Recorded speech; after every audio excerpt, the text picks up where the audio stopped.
Poucos conhecem a história deste hotel e muitas vezes passa despercebido por quem se interessa pela memória do Rio. Mas, neste vídeo, veremos a importância que este hotel teve não somente na história da hotelaria do Brasil, mas também na vida social e cultural da antiga capital federal e, consequentemente, do Brasil. Foi uma época em volta de glamour nas primeiras décadas do século XX. Então, o Palace Hotel foi um luxuoso hotel que existiu no Rio de Janeiro, na Avenida Rio Branco, número 185, esquina com a Rua Almirante Barroso, centro do Rio. Existiu entre 1910 e 1950, quando encerrou as atividades. Portanto, foi uma das estrelas da antiga Avenida Central, que foi inaugurada pouco antes, em 1905. Ou seja, a Avenida Central posteriormente mudou de nome para Avenida Rio Branco. O proprietário e idealizador deste hotel era o empresário Otávio Ginley, que também construiu o famoso Copacabana Palace em 1922. Enquanto continuamos a ver esses cartões postais, inclusive um com a Avenida Rio Branco com iluminação noturna e o hotel do lado, continuamos a falar sobre o mesmo.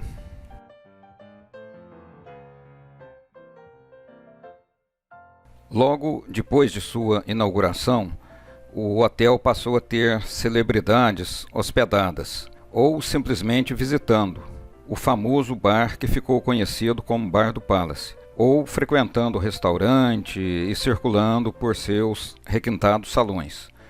Tornou-se costume, no início da Velha República, que os presidentes eleitos neste hotel se hospedassem até o dia de sua posse, para iniciar seus contatos políticos e afazeres. Uma característica interessante deste hotel que poucos conhecem remete ao fato de que abrigou muitas exposições de arte, dando palco e visibilidade aos artistas novos e modernistas. Isto é, desde 1923 até 1950, quando encerrou suas atividades. Entre muitos que lá apresentaram exposições, destacam-se nomes de peso e celebridades como Lázaro Segal, Cândido Portinari, que lá fez 6 exposições, Ismael Neri e Tarsila do Amaral. Um certo Paulo Gagarin, também famoso nesta época, era filho de um ex-governador de São Petersburgo, que também expôs lá. Ele era um imigrante exilado russo que chegou ao Brasil como copeiro e aqui se radicou. Não confundir com o primeiro homem no espaço. Este assinava suas obras como Príncipe Gagarin, embora este título fosse questionado, talvez um lance de marketing dos marchands ou comerciantes de obras de arte da época. Enfim, a nata do modernismo brasileiro esteve por lá. Em 1926, neste hotel foi feita também uma exposição com artistas novos. Em 1930, uma grande exposição de arte moderna com artistas da efervescente Paris como Leger, Matisse, Miró, Picasso, entre outros, tiveram seus quadros expostos naqueles salões. Deu para perceber o nível de agitação cultural no qual os salões do hotel estavam imersos. No ano de 1929 foi criada uma certa AAB, ou Associação dos Artistas Brasileiros. O proprietário do hotel, Otávio Ginley, então cedeu um dos salões para os eventos e reuniões desta associação. E lá funcionou até o fechamento desse hotel. O poeta Manuel Bandeira, que é um dos ícones do movimento modernista, era figurinha carimbada e sempre presente no bar do hotel e seus eventos culturais. E agora, observando a arquitetura do hotel, podemos ver que, antes de passar por algumas modificações na parte superior, ele era encimado por uma balaustrada, ou seja, uma cerca no topo possuindo 2 esculturas de águias em cada fachada. Entre as esculturas de águia e a construção sobre o último pavimento, postes com luminárias. E nesta outra imagem podemos notar que foram acrescentadas 2 alas, uma de cada lado daquela construção central sobre o último pavimento, ou seja, expandiram o hotel. E nesta outra imagem agora vemos outro acréscimo, ou seja, o hotel teve mais cômodos acrescentados no último pavimento até o fechamento superior de ambas as fachadas, ou seja, ele foi ocupado no pavimento de cobertura toda a extensão da fachada, como dá para ver pela imagem. Podemos notar também que este hotel usava toldos retráteis em algumas janelas de sua fachada. Isso era uma estratégia bioclimática da época, utilizada para criar um microclima. Pelo menos nos primórdios não existia ar-condicionado. É uma característica de antigos hotéis europeus. E agora, para localizar onde ficava esse hotel na Avenida Rio Branco e comparar com a situação atual, vemos uma foto da Rio Branco tirada da esquina da Almirante Barroso. Do lado esquerdo vemos o edifício central e ali ficava o Hotel Avenida, que vocês podem ver um outro vídeo nesse canal sobre esse hotel. Um pouco mais à frente, no número 185 da Avenida Rio Branco, vemos o edifício Marquês do Herval, este aí do lado direito.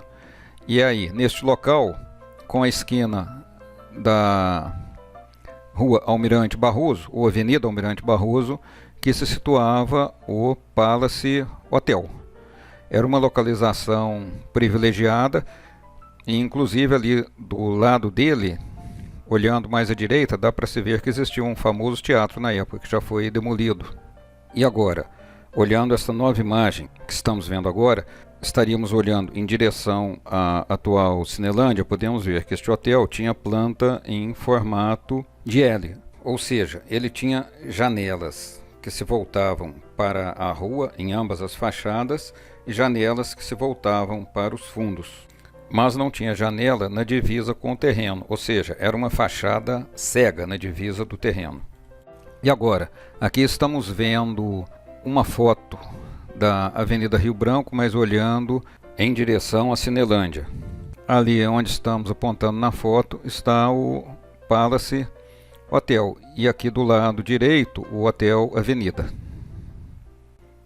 Eu digo estamos apontando porque estou interagindo com quem assiste, mas obviamente quem aponta sou eu.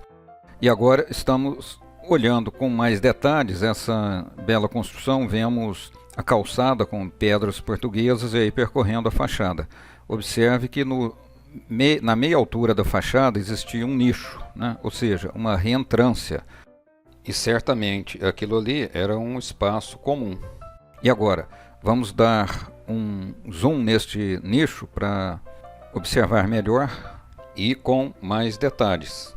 Então, podemos ver as colunas com seus capitéis, ou seja, capitéis as partes que encimam as colunas. Vemos também duas esculturas no topo, onde vemos aquele arco romano que fecha o nicho. E agora, percorrendo um pouco mais a imagem, observando o nicho, essas balaustradas ou corrimões ao lado do nicho protegiam neste andar e neste ponto uma varandinha. E estes cômodos neste andar tinham portas francesas como janelas, que se abriam para a pequena varanda, e isto permitia uma maior circulação de ar. Detalhes interessantes, não? E agora, vemos novamente este cartão postal, que certamente era um souvenir dado aos hóspedes e que poderia ser usado também para correspondência.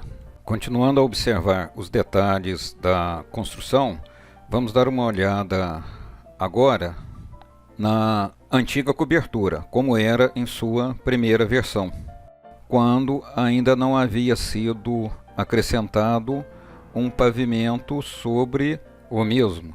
Então aqui dá para ver bem as luminárias e essa escultura de águia em cada um dos lados, e essa balaustrada ou essa cerca ou mureta que existia sobre o terraço.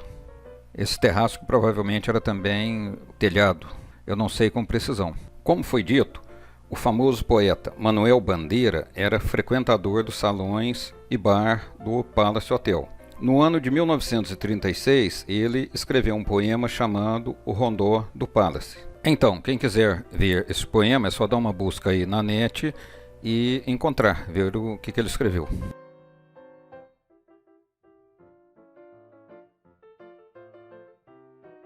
Se você gostou desse vídeo, marque um like, inscreva-se no canal e clique no sininho para que você receba atualizações.